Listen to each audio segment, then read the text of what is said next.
right before. Isn't that serious?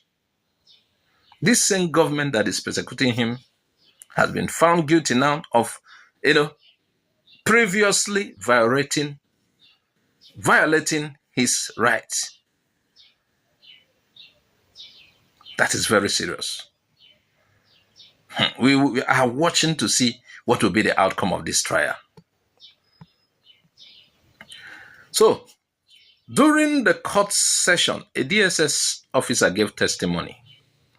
He was given a code name BBB. He said that DSS did not arrest Kanu in Kenya. He said DSS only works inside Nigeria. When asked if the arrest was legal or illegal, he said he didn't know. He's dealing with lawyers. They did not arrest him in Kenya. How did they get hold of him? Oh, he was walking in the streets of Nigeria and they picked him up. How did they get hold of him? They did not arrest him in Kenya. Where did they get hold of him? So when asked whether, the lawyer, the interrogation, whether the arrest was legal, they call it arrest, was it legal or illegal? He said he didn't know. He also said that Radio Biafra is not licensed and that Kanu asks people to enforce it at home. But here is where things get interesting. Now, listen carefully. This is where it gets interesting. Now, when asked if he knew about court judgment saying the home invasion was illegal, he said yes. He read it in the newspaper. Okay? He said he read it in the newspaper. So the invasion of Nnamdi Kanu's home, prior to some days that he was supposed to go to court, is illegal. Then Kanu's lawyer gave him the real judgment document in the court to read. He read it and saw clearly that the federal government, the Nigerian Army, DSS, and others were found guilty by the Abia High Court. Now, my people, let us reason. How can a government that is guilty of violating someone's right now say the same person is a criminal? A government that is guilty of violating someone's right, how can they now say the same person is a criminal? Shouldn't they fix what they did wrong first? Shouldn't they fix what they did wrong first? The court has already said that Kanu's home was attacked illegally. He was not fighting with guns. He was speaking, broadcasting, and demanding a referendum for Biafra, just like Scotland is doing in Britain. Yes. For some here, an abomination. They want to go. You want to stay. You hear rants like, they want to go. Oh, you want to stay. Stay and do what, Kwan? In the name of one Nigeria, we are being overrun by people who were imported from outside. And you say, stay. Stay and do what? People who are, they are telling you, these particular people, they are telling you they are their brothers, that Nigeria is their base. If Nigeria is your base, why not maintain your north? The north has vast land. No, they are coming to the south, attacking southerners. They are poured themselves into our bushes and forests. At every given opportunity, they come out and attack us. And some people are saying, we want name Nnamdi Kanu is trending again. And why a court has just admitted that the federal government and security forces acted illegally and must pay him 1 billion naira for damages. Let's break it down step by step in simple language. First, who is Nnamdi Kanu? He is a leader of the indigenous people of Biafra, IPOB. He has been calling for the freedom of Biafra, a movement that wants independence for the Igbo people. Because of this, the Nigerian government said he is trying to break the country and called him a terrorist. They arrested him in 2015, released him on bail, then invaded his home in Umuahia, Abia State, on September 10, 2017. The invasion was done by soldiers and other security men. People were killed. Many were injured. After that, Nnamdi Kanu disappeared. Later, we heard he was in Kenya. Actually, we saw him in Israel praying around the Temple Mount. It was later he went to Kenya. I think going to Kenya was a visit.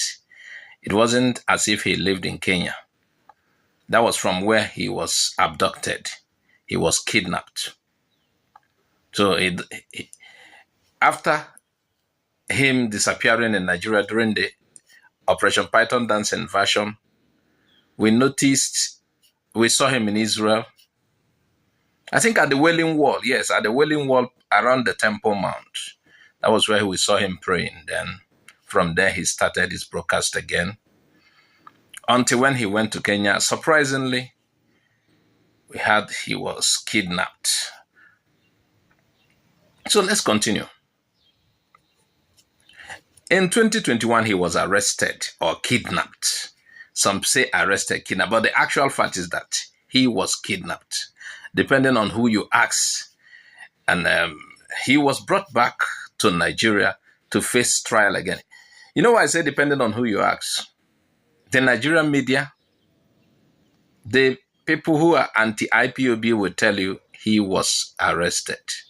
But the fact is that he was kidnapped. So he was brought back again, according to them, to face trial in Nigeria. The government said he used Radio Biafra to call for sit-at-home and incite people against Nigeria. They said he caused fear, shutdown of markets, schools, and banks in the southeast, and maybe in the name of sit-at-home. There was nothing like Monday sit-at-home during Nnamdi Kanu's time broadcasting, before he was being held in DSS custody in 2021. There was nothing like sit-at-home except the Biafra Heroes Day sit-at-home. That is the only sit-at-home we know. The current Monday sit-at-home that is still ongoing, that has brought a lot of disaster, whichever way it has come from, maybe from the security operatives or from the ones called UGM, whatsoever, is a sit-at-home that came after he was being placed in custody. So you see the difference. We know of the Biafra Heroes Day, the Ofensala Day, a day people just play at home, they don't go to work. We know of that, the shutdown. And I'm not aware it is by force. I'm not aware. So back to our story. But now something has happened in court that is changing the story. On Wednesday, May 21st, 2025, the Federal High Court in Abuja accepted an important document. It is a judgment from the Abia State High Court.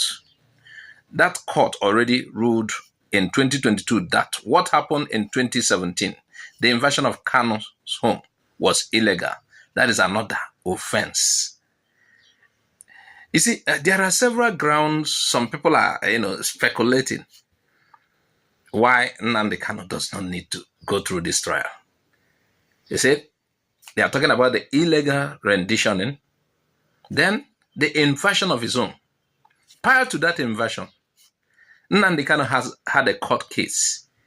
He was supposed to come to Abuja for the court case. Now, if it is a country that is very disciplined, with the army that is disciplined, they will not mere things. They will allow him to come to court.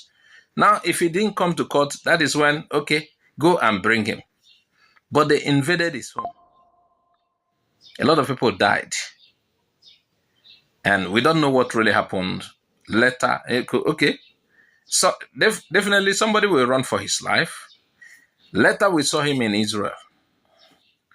Let's ride on.